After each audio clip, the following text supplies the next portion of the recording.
Hi, I'm Craig Pope, and I've come up with 7 tips to help you when offering on a house when there's a tender or deadline sale situation. The first one is speak to your mortgage advisor. We know how the bank is going to work during the process and what they're going to need to get you being able to put an offer in that's as clean as possible. My second tip is put your best foot forward. As Kiwis, we always love getting a deal on a house, but sometimes you've just got to put the emotion into it and put your best number on the paper because you don't want to die wondering.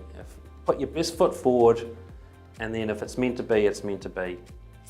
My third tip is put down an odd number on the offer amount. So if you think a house is worth 400 as a round number, chances are there's going to be more than one person thinking a round number as well.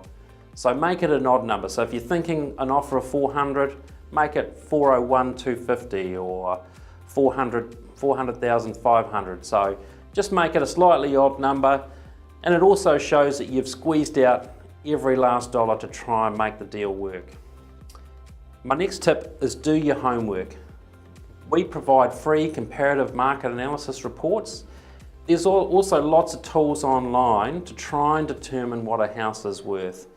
That could be talking to neighbours, talking to the agent, doing the online homework. Try and get a feel for what that house is worth. Don't just rely on what the agent might tell you. Do a bit of homework so you're prepared and you feel comfortable that you've done as much as you can to put your best foot forward. My next tip is having all your ducks in a row, and that comes with using your mortgage advisor because each bank's a bit different and also each property is a bit different. Make sure you know what it is you need to do to put in a clean offer. So if you're going to want to put in an unconditional offer in a tender, make sure that you get the draft sale and purchase agreement and disclosures to your mortgage advisor as quickly as possible so we can get it ticked off by the bank so that if you want to put an unconditional offer in, you can do so.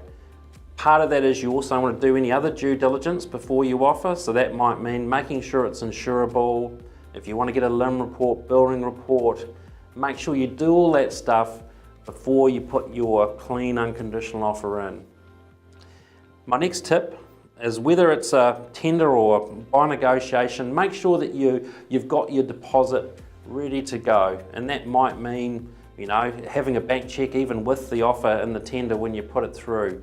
But make sure that you've prepared with your deposit, you know how much you're going to put in, you know where it's going to come from. Real estate agents like 10% as being the deposit, so you may need to word your contract carefully so that it stipulates there's going to be a delay, that when you're paying your deposit on the contract, that there's a delay because you're getting money out of KiwiSaver or you're grabbing money from here or there. But make sure you're aware about that deposit situation with your help of your mortgage advisor as well, so that you're getting your offer as strong as possible. My final tip is do grill the agent politely. Okay, they have to disclose everything they know. And obviously some agents are better than others in being forthcoming with information. But I find being polite, speaking to the agent if you can face to face, looking them in the eye, and asking them the hard questions and gleaning as much information as you can. Remember, they're a human being, they're doing a job, they're trying to earn a living, so be polite and grill the agent as politely and carefully as possible to get as much info out of them as you can. So hopefully those tips are being useful. Again, talk to your mortgage advisor and they'll help you make it happen. Good luck.